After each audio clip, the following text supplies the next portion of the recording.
facilitate your learning, please make sure that a notebook or a piece of paper is prepared. Also, a pen or pencil is ready for you to make notes while watching the video. Thank you. May I have your full attention, please? All contents provided by this channel are meant for informational and educational purposes only.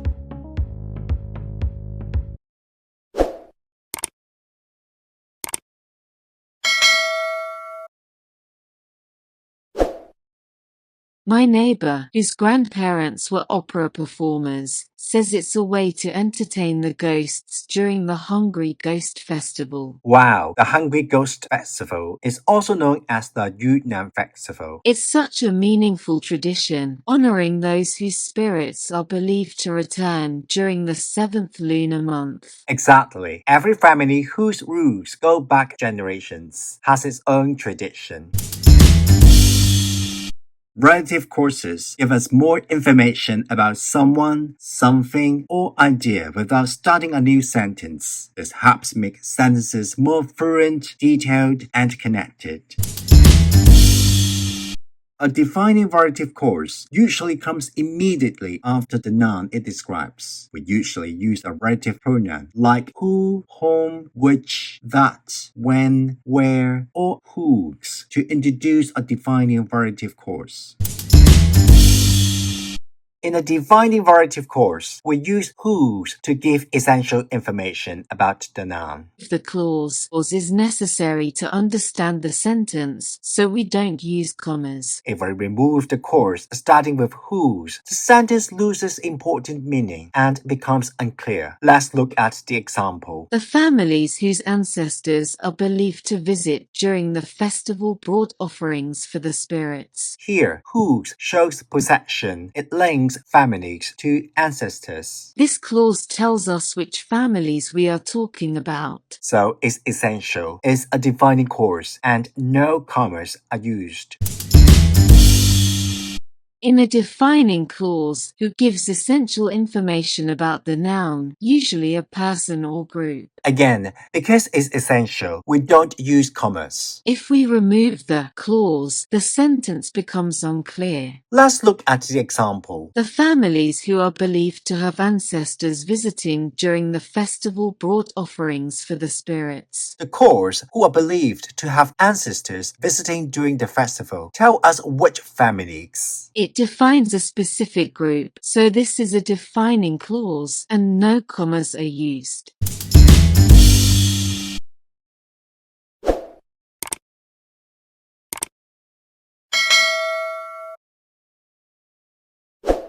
In a non-defining clause, whose gives extra information that's not essential. That's why we use commas. If we remove the clause, the sentence still makes complete sense. Here's the example. The families, whose ancestors are believed to visit during the festival, brought offerings for the spirits. Whose still shows possession, but now the clause gives extra detail, not essential meaning. The reader already knows which families. This just adds background. That's why it's non-defining and commas are used.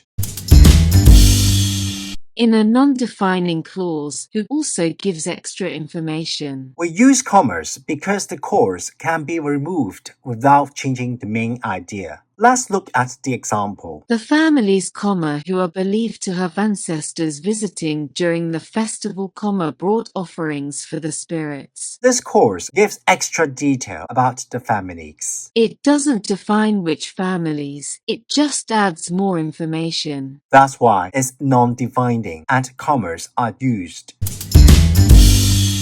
The word whose shows possession and can refer to people, animals, or things. Let's try combining two sentences into one. People lit incense for their ancestors on the 14th day of the 7th lunar month. Their ancestors find their way back to the afterlife because of the incense. We combine them. People whose ancestors find a way back to the afterlife because of the light from the incense lit on the 14th day of the 7th lunar month. The clause tells us which people lit the incense. It defines a specific group, so it's a defining clause. No commas are used.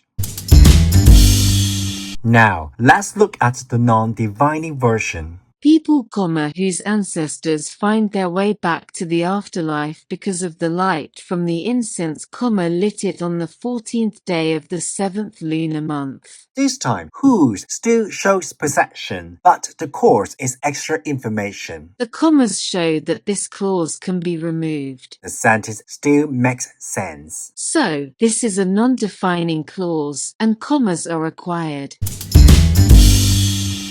Excuse me, please spend a few seconds to like and subscribe to my channel. Thanks for your support. Let's explore how who is used. It refers to people and tell us what they do or what happens to them. Example time. The man donated sacks of rice. His company supported charity work. We combine them using who. The man who worked for a company that supported charity work donated sacks of rice. The clause tells us which man. It's defining, no comments. Now, let's look at the non-defining version. The man, who worked for a company that supported charity work, donated sacks of rice. The clause gives extra information not needed to identify the man. That's why we use commas, non-defining. Here's something important about whose. You can't put a preposition before whose. Right. The preposition must stay inside the clause, usually after the verb or noun phrase. Let's look at the example. The man wrote blessings on joss paper. His wife folded them into lotus shapes. We combine them. The man whose wife folded joss paper into lotus shapes wrote blessing on them. The preposition into stays after the verb folded. You don't say, the man into whose hands she folded the paper money. So remember, never put a preposition in front of whose. Right. The preposition must stay inside the clause. That keeps your sentence clear and natural. Please find me on Instagram under the surname Hi Arjun. Feel free to follow me and leave a comment on Instagram. Let's connect and stay in touch.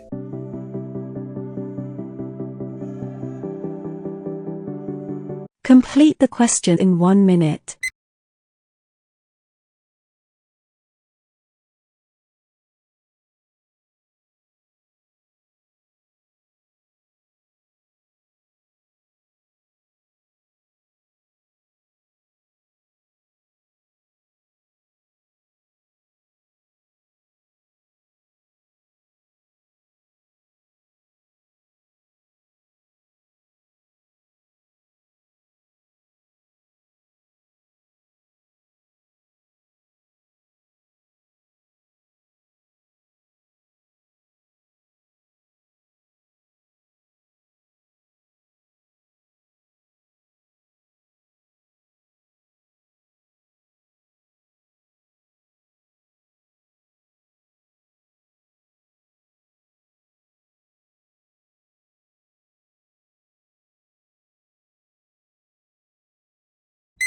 Let's check your answers.